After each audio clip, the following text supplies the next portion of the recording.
Dal 2023 al 2025 ha spiato anche con l'uso di un drone l'ex fidanzata rendendosi responsabile di vari atti persecutori, fino a quando la donna, esasperata e preoccupata, non lo ha querelato, permettendo ai carabinieri di avviare le indagini. Un 31enne residente in un comune dell'Alto Friuli si è visto notificare un provvedimento cautelare di divieto di avvicinamento e obbligo di presentazione quotidiana emesso dal Tribunale di Udine. Le indagini hanno avuto inizio nell'ottobre del 2025, il rapporto sentimentale si era chiuso nel 2024.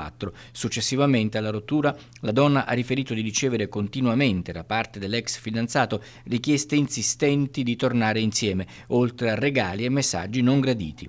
Nell'autunno dello scorso anno è comparso sulla scena un drone. La donna infatti aveva iniziato a notare in diverse occasioni la presenza del velivolo sorvolare i luoghi che lei frequentava ogni giorno. Grazie a controlli mirati e all'attività investigativa coordinata dalla Procura della Repubblica di Udine, i carabinieri di Moggio Udinese sono riusciti a individuare e sequestrare il velivolo corrispondente a quello che aveva sorvolato i luoghi frequentati dalla vittima. Nella memoria del drone erano immagazzinati i dati riferiti ad ogni sorvolo segnalato dalla donna, oltre che diverse fotografie scattate a sua insaputa, immagini che il 31enne aveva anche diffuso tra amici e conoscenti e che la ritraevano insieme al nuovo compagno. Sequestrati e sottoposti ad analisi forense anche 2 telefoni cellulari.